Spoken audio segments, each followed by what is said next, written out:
Bureau of Immigration and Deportation na agad bibigyan ng solusyon ang pagkukulang ng ahensya, partikular na sa iligal na pagpasok at paglabas ng mga lokal at dayuhang kriminal sa bansa. Ang detalye sa ulat ni Noel Perfecto.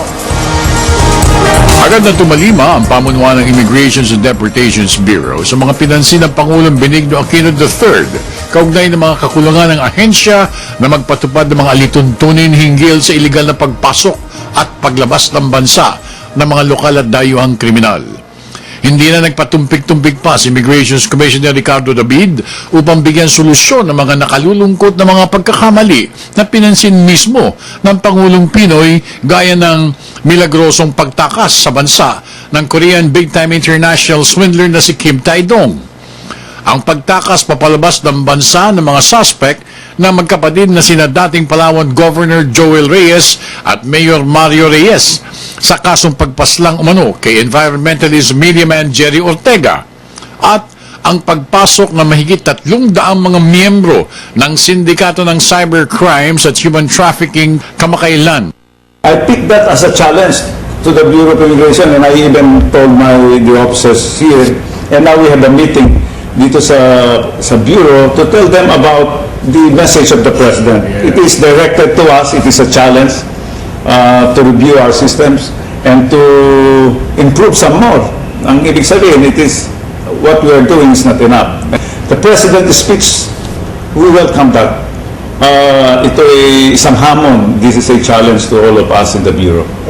Ayon kay Commissioner David, kanilang tatanggapin bilang isang paghamon ang sermon ng Pangulo at kanila rin bibigyan ng prioridad ng pagpapalakas panglalo ng kanilang intelligence network na siyang naging dahilan ng mga pagkakamaling napansin ng Pangulo. We are challenged by the President's message.